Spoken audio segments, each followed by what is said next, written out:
말씀 봅시다. 스바냐 1장 7절부터 마지막 절까지 보도록 하겠습니다. 7절에 주 여호와 앞에서 잠잠할지어다. 이는 여호와의 날이 가까웠으므로 여호와가 희생을 준비하고 그 청할 자를 구별하였음이니라. 여호와의 희생의 날에 내가 관객들과 왕자들과 이방의 의복을 입은 자들을 벌할 것이며 그날에 문턱을 뛰어넘어서 강포와 괴휼로 자기 주인의 집에 채운 자들을 내가 벌하리니 나 여호와가 말하노라. 그날에 언문에서는 곡성이 제 입구역에서는 부르짖는 소리가 작은 산들에서는 무너지는 소리가 일어나리라. 막베스 거민들아 너희는 애곡하라. 가나안 백성이 다 패망하고 언을 수운하는 자가 끊어졌음이니라. 그때 내가 등불로 예루살렘 두루차다 무릎 찌꺼기같이 가라앉아서 심중에 스스로 이르기를 여호와께서는 복도 내리지 아니하시며 화도 내리지 아니하리라 하는 자들을 벌하리니 그들의 재물이 노략되며 그들의 집이 황무할 것이라. 그들의 집을 건축하나 거기 거하지 못하며 포도원을 심으나 그 포도주를 마시지 못하리라. 여호와의 큰 날이 가깝도다. 가깝고도 심히 빠르도다. 여호와의 날의 소리로다. 용사가 거기서 심히 애곡하는도다. 그날은 분노의 날이요 환난과 고통의 날이요 황폐와 회개의 날이요 캄캄하고 어두운 날이요 구름과 흑암의 날이요 나팔을 불어 경고하며 경고한 성을 치며 높은 망대를 치는 날이로다. 내가 사람들에게 고난을 내려 소경같이 행하게 하리니 이는 그들이 나 여호와께 범죄하였음이라. 또 그들의 피는 흘리워서 티끌같이 되며 그들의 살은 분토같이 될지라. 그들의 영과 금이 여호와의 분노의 날에 능히 그들을 건지지 못할 것이며 이 온 땅을 여호와의 질투의 불에 삼키우리니 이는 여호와가 이 땅 모든 범인을 멸절하되 놀랍게 멸절할 것임이니라. 아멘. 스바냐 선지자는 남쪽 유다에 활동했던 선지자고 왕족이었다라고 제가 말씀드렸습니다. 히스기야 왕의 4대 손이었고 그런 자였는데 유다가 남쪽 유다죠. 남쪽 유다가 멸망하기 약 20년 전에 등장해서 너희들이 멸망할 거다. 여호와의 날에는 이런 무서운 심판이 있을 것이다. 라는 것들을 계속해서 외쳤던 그런 자입니다. 오늘 11절 말씀을 같이 읽었는데 여호와의 날, 희생의 날, 그날, 그때 여호와의 큰 날 이렇게 하면서 계속해서 하나님이 심판할 날에 대해서 일어날 일들을 강하게 그 내용을 말씀하고 있습니다. 여호와의 날. 더 쉽게 이야기하면 하나님께서 분노하셔서 이 땅에 있는 모든 백성들을 심판하실 날. 그게 여호와의 날입니다. 여호와의 날. 세상에서는 이런 말들이 그다지 사람들에게 주목을 끌지 못합니다. 여호와의 날에 만약에 누가 이렇게 얘기했다면 사람들이 그 말을 듣고 뭐 그렇게 심각하게 생각하지 않겠죠. 여호와의 날. 그런데 오늘 본문을 보면 7절에 주 여호와 앞에서 잠잠할지어다. 이는 여호와의 날이 가까워 왔으므로 여호와가 희생을 준비하고 그 청할 자를 구별하였음이라.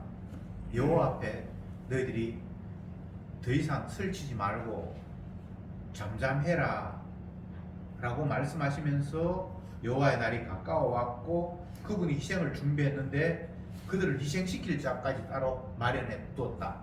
그러니까 하나님의 심판이 이제 곧 다가왔는데 그게 희생 제물이 될 자 그리고 그들을 희생시킬 공격자들까지 하나님께서 딱 준비해 놓았다. 구체적으로는 20년 후에 이런 일이 이제 벌어지는데 미리 스바냐 선지자가 백성들에게 경고의 메시지를 날리고 있습니다. 제발 여호와의 날이 이제 곧 임박했으니까 더 이상 너희들이 설치는 대로 그런 식으로 살아가지 말고 좀 지금 잠잠해라 라는 말이 뭐 말하지 말라라는 이런 의미보다는 너희들 멋대로 설치면서 살아가는 그 삶, 지잘났다고 지잘난 척하면서 큰 소리치면서 살아가는 그런 삶을 이제 제발 좀 멈추어라. 곧 하나님께서 분노하셔서 너희들을 진멸할 때가 가까워왔다. 이렇게 말씀을 합니다. 여호와 앞에 잠잠해라.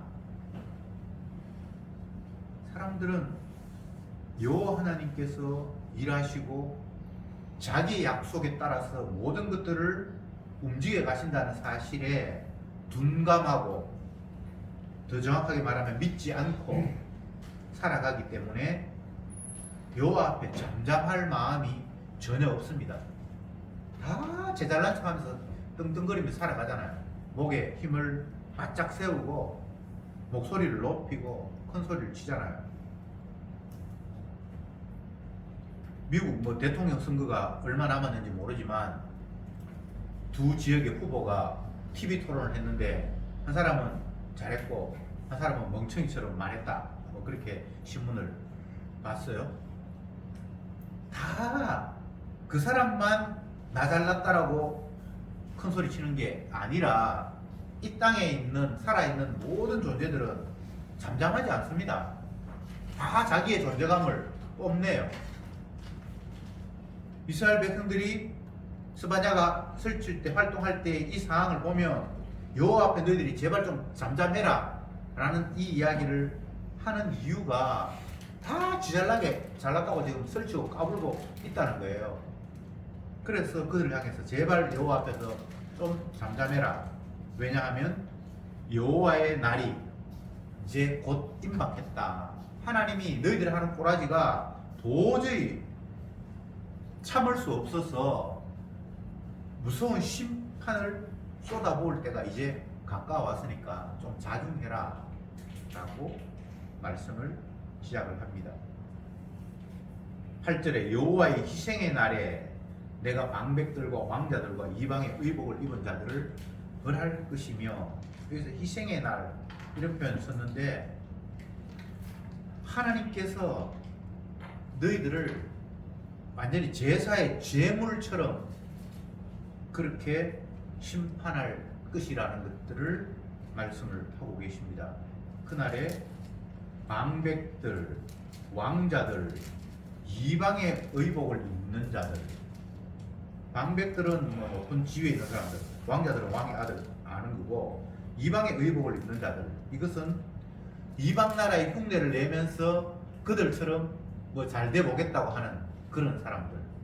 원래 누구의 흉내를 낸다는 것은 그들이 부러워할 대상이 되고 잘났기 때문에 그런 흉내를 내잖아요.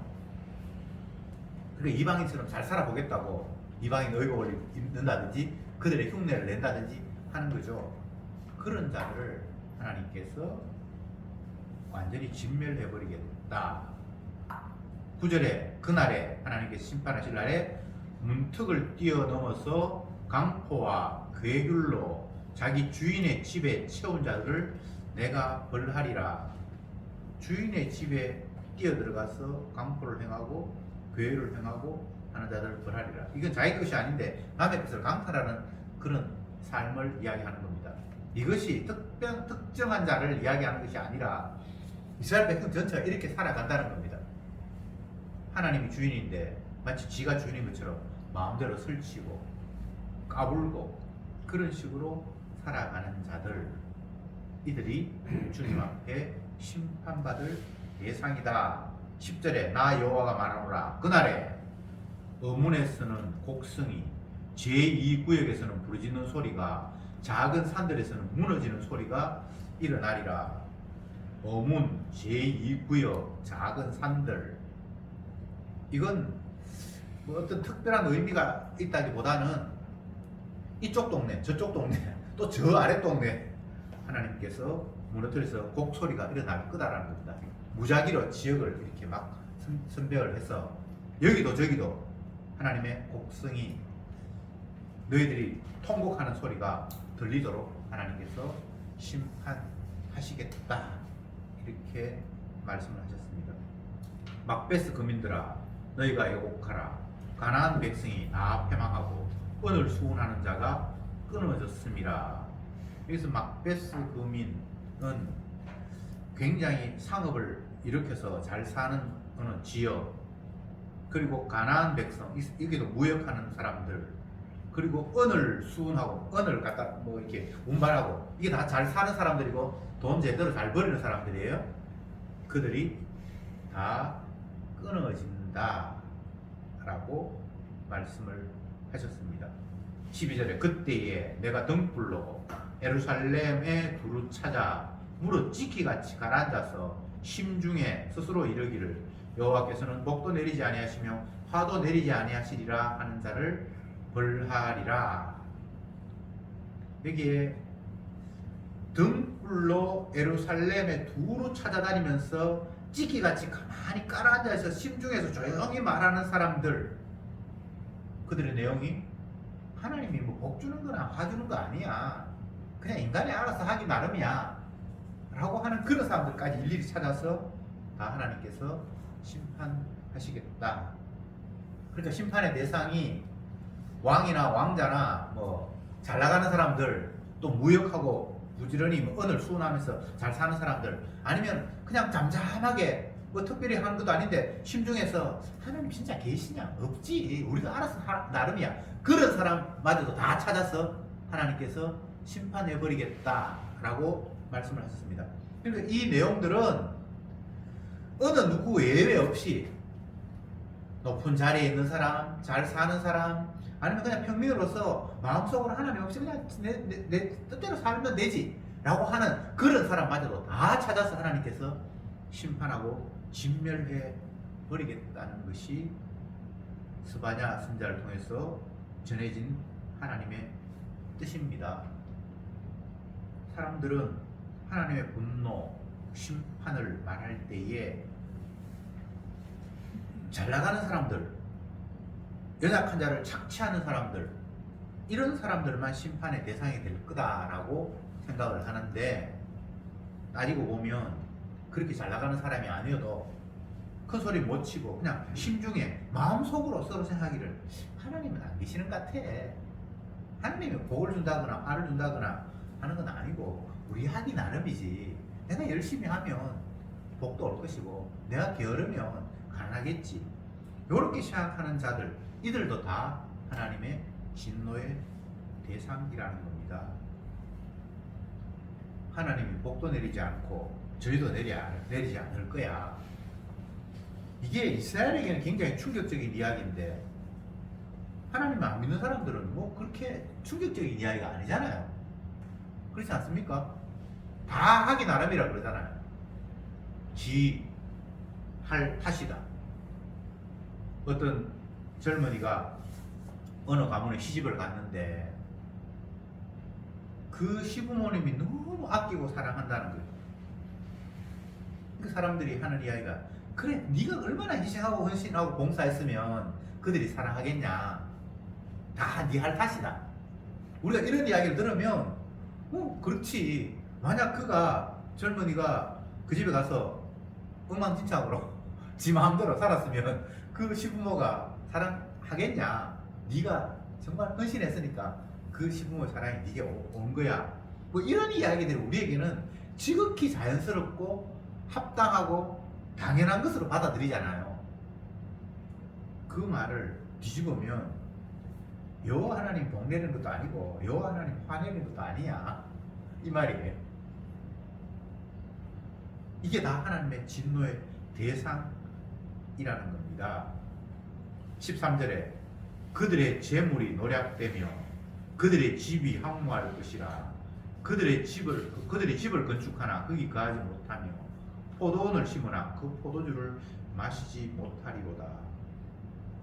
하나님이 이제 적극적으로 열심히 인간들이 노력하고 수고했는데 그것을 무위로 돌리는 것까지 하나님께서 하신다는 겁니다. 죽도록 집을 건축했는데 그게 살지도 못하고 열심히 포도농사를 지었는데 하나도 먹지도 못하고 앞절에서는 하나님이 복 주시는 것도 아니고 화를 주시는 것도 아니야. 내 하기 나름이야. 그렇게 소극적으로 하나님을 인정하지 않았는데 13절에서는 너희들이 열심히 수고하고 노력해서 그것이 당연히 너희 것이 될 거라고 생각했는데 하나님이 그것마저도 다 무위로 돌릴 거야. 이게 하나님의 적극적인 이제 개입이에요. 앞절하고 조금 다르죠. 소극적으로 하나님 뭐 계신 거 아닌 것 같아. 그냥 내 하기 나름이야. 내가 열심히 해서 뭐 복도 받고 게으르면 저희도 받고 할 거지. 근데 13절에서는 너희들이 열심히 했는데 그것마저 하나님께서 깡그리 다 빼앗아가 버린다라고 말씀을 하셨습니다. 네 손이 수고한 대로 먹을 것이며, 시편에 그런 표현이 있어요. 손이 수고한 대로 먹을 것이며, 그걸 복이라고 규정하면서 나열한 가운데 하나가 네 손이 수고한 대로 먹을 것이며가 있어요.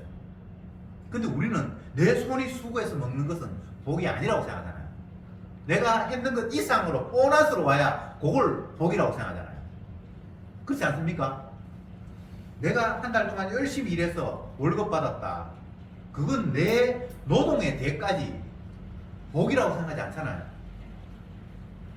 나는 한 달에 열심히 일해서 한 달 공급을 받았는데 생각지도 못했는데 성과급이라면서 보너스로 100% 늦었어. 그러면 그 나머지 부분을 복이라고 우리는 생각을 하잖아요.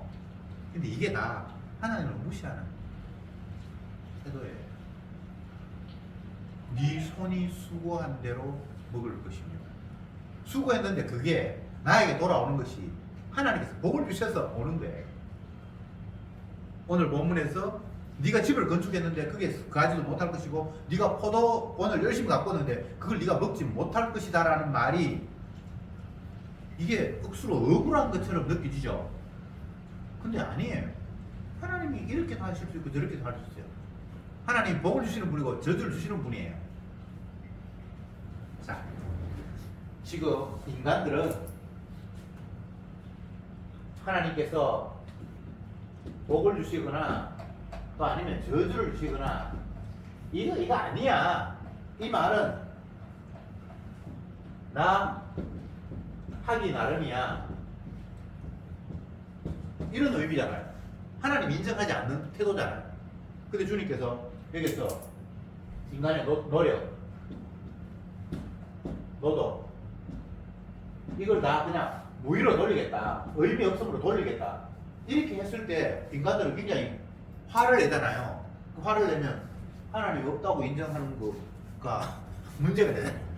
내 하기 나름이라는 말에서 하나님 뭐 복 주는 분도 아니고 저희도 보는 분도 아니고 없는 것 같아. 그냥 내가 열심히 하면 살지 라고 생각을 했는데 하나님이 열심히 했는데 그걸 못 먹도록 만들었어. 그럼 거기에서 또 하나님 없다고 인정할 수 있겠냐라고 지금 여기 스바냐스네가 이야기하고 있는 거예요. 어떤 경우에도 하나님은 계십니다. 그래서 이런 방법이든 저런 방법이든 하나님은 자기의 살아계심을 이 온 세상에 뿜어내고 있어요. 하나님이 없다 한다. 그게 성경적으로는 말이 안 되는 것이 내가 있음 자체가 나를 있게 하신 분이 있어서 내가 있는 거예요. 나는 있는데 나를 있게 하신 분은 없다. 이게 지금 말이 성립이 됩니까?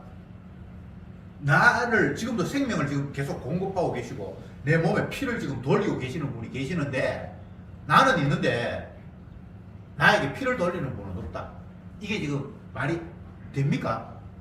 전혀 안 되는데 인간들은 희한하게 지 살아있으면 인정하면서 자기를 살려주시고 계시는 그분은 없다고 이렇게 말을 하는 거예요. 진짜 웃기는 이야기죠. 근데 이게 마귀가 사로잡아서 흔들면 그렇게 말도 안 되는 생각을 하면서 그렇게 살아가요. 그러니까 인간이 바보고 멍청이고 진짜 웃기는 존재들이에요.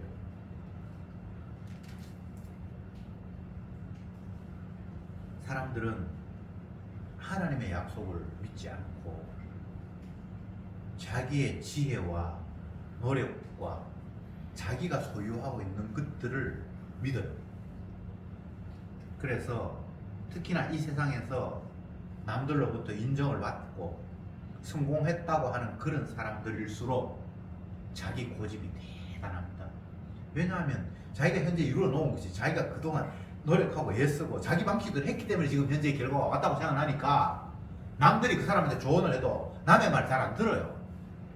내가 내 방법대로 지금 이렇게 이루어놨는데 니는 뭐 내보다 더 가진 것도 없는데 네가 나한테 조언을 해? 이런 마음을 갖는다 이 말이죠. 그게 세상에서는 굉장히 합리적이잖아요. 근데 하나님의 관점에서 보면 지가 열심히 했어가 아니라 하나님이 필요해서 그 사람에게 재물도 주시고 지위도 주시고 고난도 주셨을 뿐이에요. 하나님이 하시는 일의 일부예요. 내가 해서 주어진 결과가 아니에요. 그래서 이 세상에는 그 어떤 인간도 하나님의 뜻에 순종하면서 하나님을 영화롭게 하는 그런 식으로 살아가지를 않아요. 물론 주께서 성령을 주셔서 강제로 강권하셔서 그런 일들을 펼치시는데 그건 주님의 개입이고, 그냥 주님이 개입하지 않는 상황에서 자연인 인간은 마귀의 손아귀에 놀아나기 때문에 하나님을 영화롭게 하거나 그런 인간들이 없어요. 그냥 지 욕심 채우면서 살아갈 뿐이에요.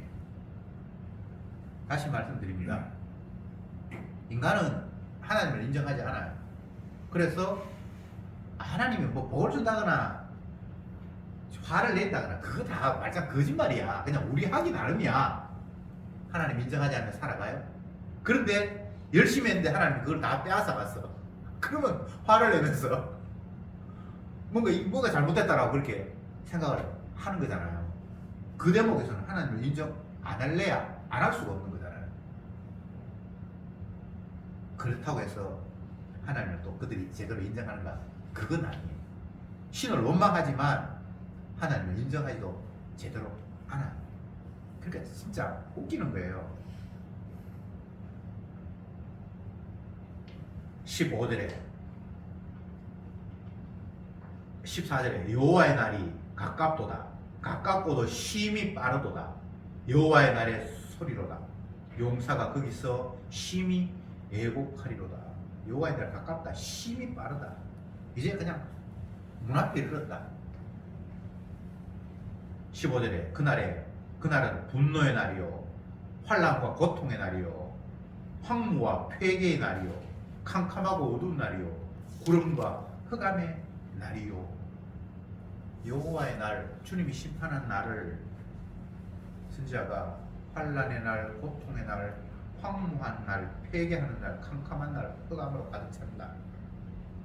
그러니까 이게 여호와의 날에 하나도 긍정적인 요소가 없잖아요. 너무나 무서운 날이잖아요. 근데 사람들은 이걸 까맣게 생각하지 못하고 혼자 잘났어, 자기 혼자 뽐내면서 자존감 세우면서 살아가고 있어요. 그러니까 선지자 입장에서는 얼마나 한심하고 답답한 노릇입니까? 그리고 또 불쌍합니까? 내일을 모르고 까불고 설치는 거예요. 16절 나팔을 불어 경고하며 견고한 성읍을 치며 높은 망대를 치는 날이로다. 그러니까 모든 족족을 다 주님께서 부수고 박살내는 그런 날이 이제 빠르게 곧 닥쳐올 거다 라고 말하고 있습니다. 17절에 내가 사람들에게 고난을 내려 소경같이 행하게 하리니 이는 그들이 나 여호와께 범죄하였습니다. 또 그들의 피는 흘리워서 티끌같이 되며 그들의 살은 분투같이 될지라. 피가 흐르고 살이 찢어져서 온 땅에 흩어질 것이다. 18절에 그들의 은과 금이 여호와의 분노의 날에 능히 그들을 건지지 못할 것이며 이 온 땅이 여호와의 질투의 불에 삼키우리니 이는 여호와가 이 땅 모든 거민을 멸절하되 놀랍게 멸절할 것입니다. 이 땅의 모든 거민을 다 멸절해 버리겠다. 그런데 그 날에는 인간들의 은금이 너희들을 건지지 못할 것이다. 이렇게 말씀하셨습니다. 사람들은 돈 있으면 어떤 위기도 어려움도 넘길 수 있을 것이라고 그렇게 생각을 하잖아요. 근데 하나님 심판하면 인간들의 그 은금이 아무 소용이 없는 무용지물이 되어버립니다. 내 재산 많아. 근데 주님이 그 재산을 깡그리 빼앗아 가버리면 그건 뭐 재산이 많은 거하고 적은 거하고 아무 상관이 없어요. 하나님이 개입하지 않을 때에는 나의 가진 것이 나에게 영향력을 줄 수 있죠. 그렇잖아요. 근데 하나님이 개입해버리면 내 가진 것이 나에게 영향력을 줄 수가 없어요. 앞부분에서 하나님 목신 분도 아니고 화를 내는 분도 아니야. 우리 하기 나름이야. 이렇게 생각을 했는데 하나님이 개입을 해버리니까 그 말을 더 이상 할 수가 없는 거예요. 그래서 맨 앞절에서 너희는 여호와 앞에 잠잠하라는 말이 이해가 되죠. 설치지 마. 까불지 마. 네가 뭘 한다고? 네 마음속에 하나님 계신 거 아닌 것 같아. 우리 하기 나름이야. 하나님 복신 분도 아니고 저주하신 분도 아니야. 그러다가 막상 하나님께서 우리도 생각하지 못했던, 계획하지도 못했던 일들을 개입을 해버리니까 이거 내가 하지도 않았는데 이런 일이 벌어졌네. 그러면서 주님이 계심을 인정하지 않을 수 없는 그런 상황이 들이닥치는 거예요. 그래서 이 땅에 있는 모든 거민들을 하나님이 멸절해 버리겠다라고 말씀하시는 겁니다. 이 본문을 우리가 지금 11절을 같이 쭉 봤는데 이게 세상 전체에 확대시켜 보면 그대로 적용되는 말씀입니다. 창세기 1장에서 하나님께서 선악과를 두시고 이거는 절대 손대지 말라고 말씀하셨는데 인간이 선악과를 파먹고 그 결과 생명나무가 있는 곳, 하나님이 계신 곳, 그곳으로부터 추방된 저주받을 곳으로 쫓겨나 버렸습니다. 그래서 이 땅에 있는 모든 인간들은 하나님의 진노의 대상이에요. 여호와의 날에 다 멸절될 대상이에요. 누구도 예외는 없습니다. 오늘 본문에서 이 땅 모든 거민을 멸절하되 놀랍게 멸절할 것임이니라. 마지막 절에 그렇게 돼 있죠. 이 땅 모든 거민이 멸절의 대상이에요. 모든 거민입니다. 나 좀 빼주세요. 이런 게 안 통합니다. 모든 거민. 여기서 모든 거민.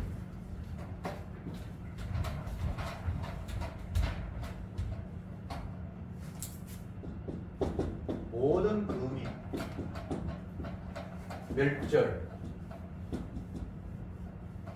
여기에 스바냐 선지자가 활동할 때는 남유다가 완전히 바벨론에게 포로 잡혀가기 약 한 20년 전 그때에 지금 유대 땅을 향해서 지금 예언을 하고 있잖아요.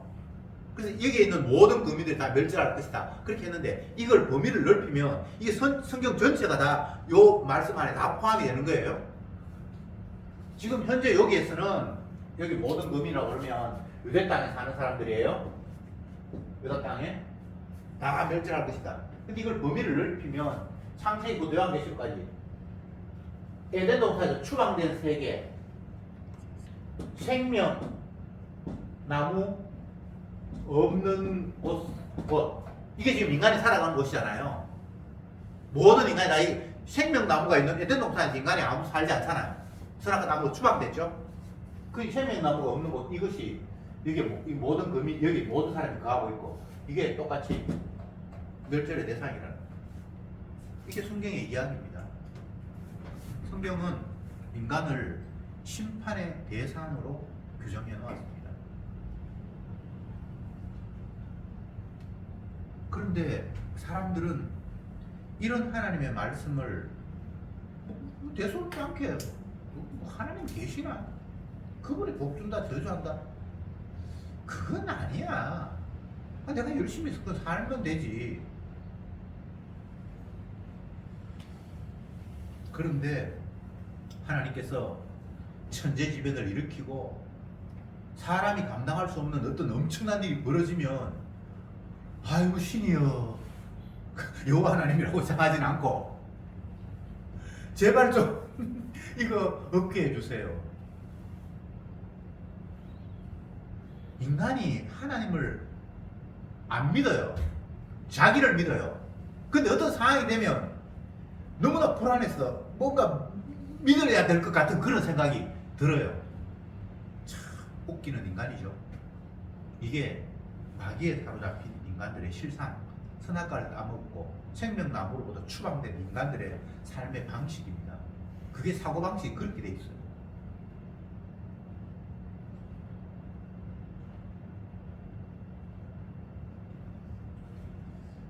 말씀을 좀 정리하겠습니다.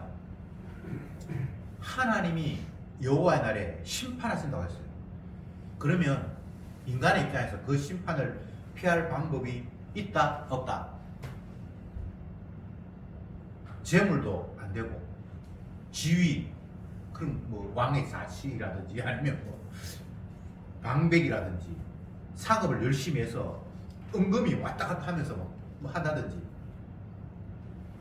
어떤 존재도 오늘 여기 심판의 대상을 이야기하면서 귀족, 왕족, 장사해서 막 은이 왔다 갔다 하고 아니면 그것도 저것도 아닌 사람이 그 마음속으로 그냥 큰 소리도 못 치고 하나님이 없는 것 같아. 그냥 우리 하기 나름이야. 이렇게 소극적으로 살아가는 사람 모두가 다 지금 진멸의 대상이죠. 지위 고하를 막론하고 가졌건 배웠건 뭐 아무 그런 세상의 조건과 상관이 없이 다 진노의 대상이잖아요. 하나님의 심판 앞에 인간의 관점에서 그 심판을 진노를 피할 방법이 있다 없다? 없다. 이게 오늘 본문의 이야기예요. 그런데 사람들은 내가 주님 앞에 충성하면 되지 않느냐, 헌신하면 되지 않느냐, 뭐 뭔가 방법을 다 이야기를 해요. 근데 하나님의 심판에서 구원될 방법은 없습니다. 모든 거민을 멸절할 거라고 주님께서 이미 선언을 해버렸어요. 그런데 오늘 여기서 희생의 날 이런 표현이 있었는데 물론 여기서 희생은 그냥 심판받을 대상을 이야기하는데 더 깊이 생각을 해보면 누군가가 희생되면 거기에 구원이 있을 수 있다는 의미들을 또 담고 있어요. 그냥 심판의 날이라고 이야기하면 되는데 주님이 희생의 날이라는 독특한 말을 쓰셨잖아요. 심판의 날에 그러면 이거 심판하면 되는데 희생의 날. 결국 답은 누군가 대신 희생할 때만 너희는 그 심판에서 건진받을 수 있다는 의미를 여기에 담고 있어요. 모든 성경은 이런 구도를 취하고 있습니다. 너희들은 심판받는 게 당연해. 그런데 너희들이 받아야 할 심판을 누군가가 대신 받을 때 너희는 그 심판으로부터 구원받을 수 있는 거야. 이런 내용들을 모든 선지자의 말씀 속에 담고 있습니다. 이게 복음이에요. 예수님의 피로 씻음 받을 때 구원이 성립이 돼요. 구약에서는 어린 양의 피가 그들을 덮을 때 그들은 심판의 대상에서 구원의 대상으로 바뀌는 거예요. 인간은 자기 자신을 이런 하나님의 말씀을 바탕으로 내가 어떤 존재인가를 생각하지 않아요. 그냥 자기의 가능성, 자기의 노동에 대한 어떤 결과, 내가 상대를 어떻게 대함으로 말미암아 그가 나를 또 반대로 어떻게 취급할 것이라는, 그러니까 주님이 살아계시고 하나님의 말씀대로 이 세상이 펼쳐진다는 그런 생각 안 하고 그냥 이 땅에 눈에 보이고 존재하는 어떤 물건과 사람과 사물들을 전부라고 생각하면서 내가 이렇게 하면 이런 결과가 오고 저렇게 하면 저런 결과가 오고 내가 저 사람 앞에 이렇게 대하면 이렇게 반대로 뭔가 오고, 이게 전부라고요.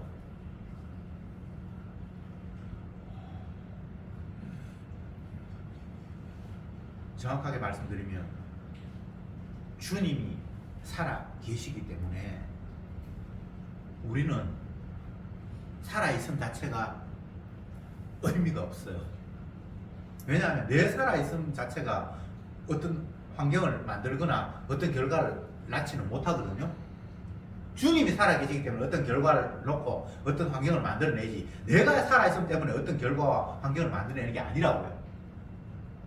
근데 우리는 그렇게 생각하지 않고 내가 살아서 활동했기 때문에 내 아들도 태어났고 우리 집도 마련하고 뭐 우리 가정이 이렇게 이 정도까지 했으니까 내가 그동안 참 수고했다 스스로 자기 머리를 쓰다듬으면서 고생했어 누구누구야 이러고 있어요.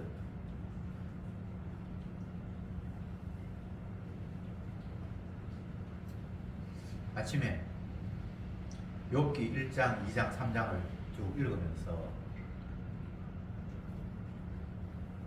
이런 생각이 들었어요.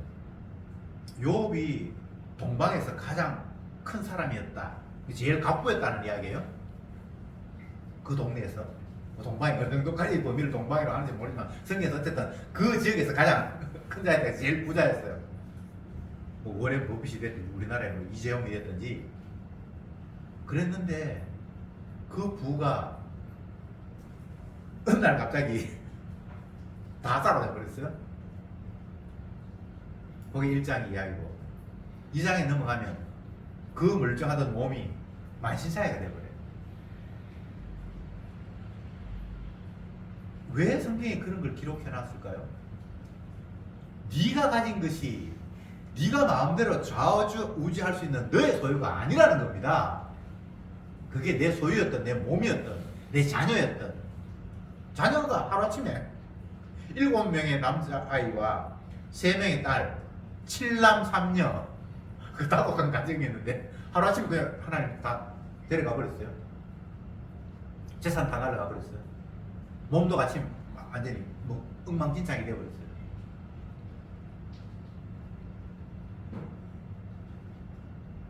그 무엇도 인간의 입장에서는 내 것이라고 할 것이 아무것도 없습니다. 주님의 것입니다. 그러기에 나는 내 존재감, 내가 살아있어, 내가 지금 이렇게 활동하고 있잖아 라고 내 중심으로 뭔가를 생각할 것이 아니라 주님의 살아계셔서 말씀대로 움직이시는 것들에 대해서 관심을 기울이고 그걸 바라볼 때에 내가 뭐 있어야 된다 말아야 된다는 그런 의미 자체가 없어요. 주님이 살리시면 사는 거고 가라 하면 가고 오라 하면 오는 거기 때문에 내가 지금 갔다 왔다 내가 지금 뭔가 됐다 그에 관심을 기울일 이유는 없고 주님이 지금 살아계셔서 자기 약속을 어떤 식으로 이루어가는가 언약을 어떤 식으로 성취해 가는가에만 관심을 기울이는 것이 성도의 삶입니다. 그렇게 되면 더 이상 나의 존재감에 대해서 그걸 과시한다든지 그렇게 해야 될 이유가 없어요. 욥이 그렇게 많이 가졌어요. 그게 자기를 과시할 수 있는 그런 배경이 아니었잖아요. 그렇죠, 그죠? 뭐 있었는데 그 갑자기 없어져 버렸는데. 있게 하신 분도 여호와, 취하신 분도 여호와. 욥이 그렇게 고백하죠. 주신 자도 여호와, 취하신 분도 여호와, 복을 주신 분도 여호와, 또 벌을 주신 분도 여호와. 그 2장의 고백이 나와요. 몸이 박살이 나고 난 이후에 건강하게 하신 분도 여호와, 병들게 하신 분도 여호와라는 거예요. 그 상황에서는 더 이상 나를 바라봄이 아니라 주님이 자기 뜻대로 일하시는 그분을 지금 바라보게 되는 거잖아요. 주님은 성도에게 그걸 원하십니다. 그렇게 될 때 성도는 그 주님을 바라보면서 찬송하는 것 외에 감사하고 박수 치는 것 외에 아무것도 할 게 없어요. 주님이 이렇게 말씀하셨더니만 이 말씀대로 이렇게 시행하시는 분이구나. 주님 한 분만이 살아서 세상 전체를 주관하고 계시는 분이구나. 나머지는 다 살아있는 자가 아니에요. 그 말이 뭐 그러면 우리가 목숨 끊어졌다 그런 이야기가 아니라 하나님 그분 한 분만이 신약으로 이야기하면 예수님 그분 한 분만이 자기 뜻대로 모든 걸 주관하시지 나머지는 있으나 없으나 그 의미가 없어요. 그래서 주님을 살았다라고 이야기하는 거예요. 나머지는 그 앞에서 그냥 죽었다고 그냥 이야기하는 거예요. 성도는 주님이 자기 영광을 위해서 활용당하는 자입니다. 물론 성도 아닌 사람도 주님 활용을 해요. 그러나 그들은 활용하는 줄도 모르니까 성도는 주님이 자기 언약을 위해서 나를 활용하고 계신다는 걸 깨닫죠. 욥도 그걸 알아요. 아, 주님이 이렇게 해서 나를 이렇게 활용하셨구나. 모든 성도는 주님의 활용 도구입니다. 그걸 깨닫는다면 주님이 나를 이런 식으로 활용하기도 하시고 저런 식으로 활용하기도 하시고 세상의 기준에서 좋고 나쁜 그런 걸 취할 문제가 아니고 하나님이 이런 방법으로 나를 사용하셨다가 이제는 또 이런 방법으로 사용하시네? 그러면 범사에 감사가 나와요. 세상 기준에서 아 이건 괜찮은 모습이네 그게 아니라 높이기도 하시고 낮추기도 하시고 병들기도 하시고 건강하기도 하시고 좋아하기도 하시고 가난하기도 하시고 만나기도 하시고 헤어지기도 하시고 무엇이 좋다 나쁘다가 아닙니다. 하나님이 자기 하시는 일을 위해서 나를 이렇게 저렇게 사용하신다는 걸 깨닫는다면 우리는 범사에 찬송할 수 있습니다. 이 백성은 내가 나를 위하여 지었나니 나의 찬송을 부르게 하려 함이니라. 주님을 찬송할 수 있다면 그보다 더 영광스러운 자리는 없습니다. 피조물의 가장 영광스러운 위치가 주님을 찬송하는 자리입니다. 요한계시록 마지막 천국에 가서 사도 요한이 바라본 그 광경 가운데 가장 정확한 가장 천국을 천국답게 표현한 모습이 24장로들 어린 양 모두가 천사들을 합쳐서 보좌에 앉으신 어린 양을 경배하고 찬양했다는 겁니다. 그게 성도는 이 땅에서 이미 시작된 자입니다. 기도합시다. 주님 감사합니다. 주께서 저를 지으신 이유가 이 백성은 내가 나를 위하여 찬송을 부르게 하기 위해서 만들었다라고 말씀하셨는데 우리는 이 하나님의 말씀을 까맣게 잊어버린 채 내 만족, 내 기쁨, 내 즐거움을 위해서 세상을 살아갑니다. 그래서 내 만족이 없을 때 좌절하고 분노하고 화를 내고 심지어는 그 화를 하나님에게까지 돌리는 그런 어리석은 삶을 반복하고 있습니다. 주여 제발 하나님이 약속하지도 않은 것, 내 만족이 나의 삶의 이유가 되지 않음을 깨닫게 하시고 주님의 영광을 위해서 지음받았고 주님을 찬송하기 위해서 우리를 살려주셨다는 사실을 깨달으면서 주님의 일하심을 바라보며 모든 순간에 그 주님의 놀라운 사랑을 감사, 찬송하게 하옵소서. 예수님의 이름으로 기도드리옵나이다. 아멘.